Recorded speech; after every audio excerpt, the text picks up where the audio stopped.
বন্ধুরা, আজকে যে জব নিয়ে আলোচনা করব তা পাবলিশ করা হয়েছে হাইকোর্ট অফ ত্রিপুরা তরফ থেকে।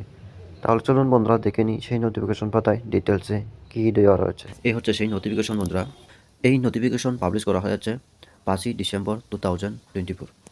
অ্যাডভার্টাইজমেন্ট নাম্বার রাখা হয়েছে এখানে SC04/2024 for recruitment to the post of driver, অর্থাৎ এখানে ড্রাইভার পোস্টে লোক নিয়োগ করা হবে। দেখে নেব আমরা কতগুলি পোস্ট ভ্যাকেন্সি রয়েছে। বলা হয়েছে এখানে online application are invite in prescribe form available in the official website of the high court of Tripura, অর্থাৎ তাদের যে এখানে ব্লু কালারের মধ্যে যে তাদের ওয়েবসাইট রয়েছে, অর্থাৎ হাইকোর্টের যে ওয়েবসাইট রয়েছে, এই ওয়েবসাইটে আপনারা অনলাইনে ফর্ম ফিল আপ করতে পারবেন। Person who have not below 18 year of age and not more than 40 year age, ঠিক আছে। এখানে যারা যারা আবেদন করবেন তাদের বলা হয়েছে তাদের ন্যূনতম 18 বছর হতে হবে এবং ম্যাক্সিমাম 40 ইয়ার, ঠিক আছে। ভ্যাকেন্সি রাখা হয়েছে বন্ধুরা এখানে ক্যাটাগরি ওয়াইজ অফ পোস্ট, এখানে গ্রুপ সি পোস্ট রাখা হয়েছে। এরপরে নেম অফ পোস্ট রাখা হয়েছে এখানে ড্রাইভার।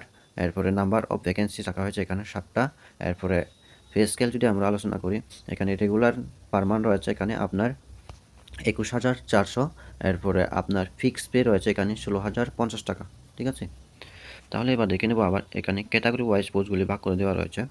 আউট অফ 7 পোস্ট, অর্থাৎ এখানে যে 7টা পোস্ট রয়েছে ওই 7টা পোস্টের মধ্যে 5টা পোস্ট ইউআরের জন্য এবং একটা পোস্ট রিজার্ভ করার ক্যাটাগরির জন্য অর্থাৎ এসটির জন্য, এবং আরেকটা পোস্ট রয়েছে এখানে শিডিউল ক্যাস্ট অর্থাৎ এসসির জন্য, ঠিক আছে। যেগুলি আমরা ইম্পর্টেন্ট ওইগুলি আমরা আলোচনা করব। এখন এখানে আবেদন করার জন্য কোয়ালিফিকেশন কী রাখা হয়েছে দেখে নেব। আবেদন করার জন্য কোয়ালিফিকেশন রাখা হয়েছে শুধুমাত্র 8 পাস রাখা হয়েছে, ঠিক আছে।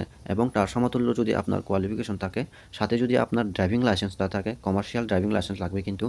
এই কমার্শিয়াল ড্রাইভিং লাইসেন্স যদি আপনার থাকে তাহলেই আপনি আবেদন করতে পারবেন। শুধুমাত্র 8 পাস, তার সমতুল্য যদি আপনার কোয়ালিফিকেশন থাকে। এরপরে রাখা হয়েছে অ্যাপ্লিকেশন করার জন্য এখানে ফি রাখা হয়েছে।